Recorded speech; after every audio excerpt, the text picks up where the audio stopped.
Le système CFA, c'est quoi le problème? Le franc CFA est la monnaie utilisée par 15 pays d'Afrique, ancienne colonie française. Il est l'un des piliers du système France-Afrique.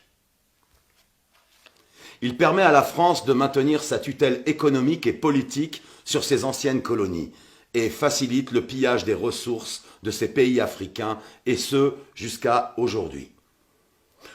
Sous Macron, le franc CFA a changé de nom. Il s'appelle désormais l'ECO. Mais le mécanisme de prédation reste le même. Le franc CFA est une monnaie créée en 1945 par le général de Gaulle.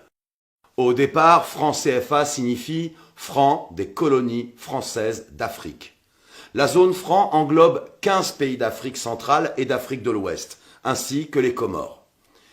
Les pays de ces trois zones utilisent des francs distincts qui ne sont pas convertibles entre eux, ce qui ne favorise pas les échanges commerciaux entre ces trois zones. Premier problème. Le franc CFA ne garantit pas le développement des pays concernés. 10 d'entre eux sont encore classés parmi les pays les moins avancés. De plus en plus contestée sur le continent africain, cette monnaie coloniale a fait l'objet d'une réforme en 2019. Pour l'Afrique de l'Ouest, uniquement, l'ECO remplacera désormais le franc CFA. L'Afrique centrale et les Comores, quant à eux, conservent le franc CFA. Alors, avec l'ECO, qu'est-ce qui va réellement changer? En réalité, peu de choses. Le ton était annoncé dès le départ.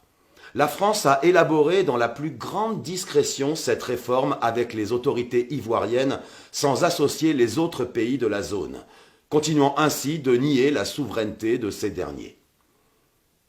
Outre un changement de nom, la présence d'un administrateur français à la Banque centrale des États d'Afrique de l'Ouest a été supprimée, tout comme l'obligation faite aux États africains de déposer 50% de leurs réserves de change sur les comptes du Trésor français.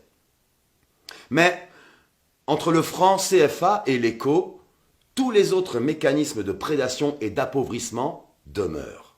Premièrement, la France reste la garante de l'ECO comme elle l'est du CFA, ce qui lui permet de maintenir un contrôle politique sur ses anciennes colonies.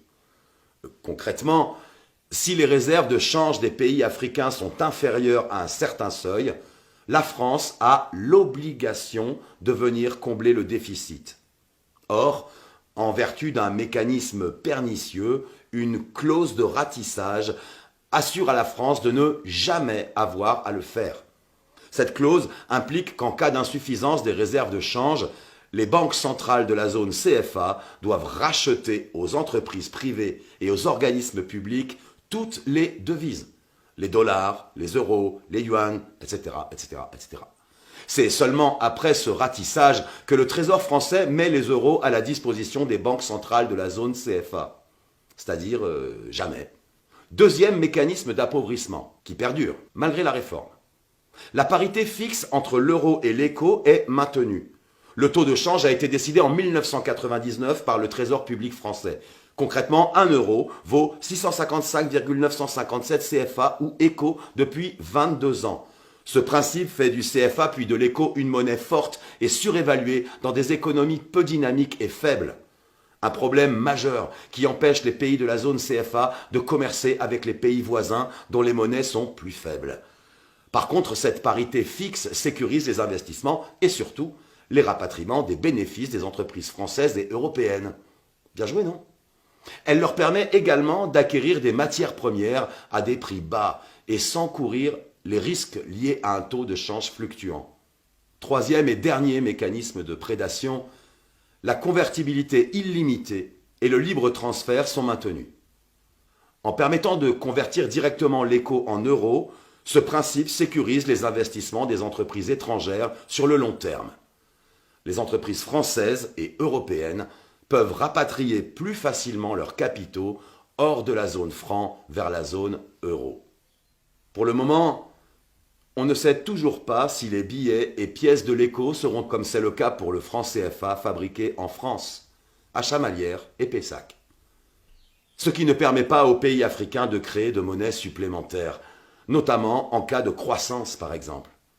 Les investissements sont donc entravés et le développement de ces pays freiné.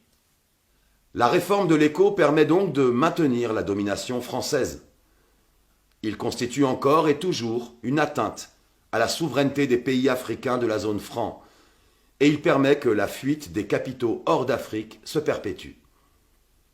Malgré un changement de nom, cette monnaie, en tant que vestige majeur de la France-Afrique, symbolise le maintien du pacte néocolonial contre lequel Survie se mobilise depuis de nombreuses années.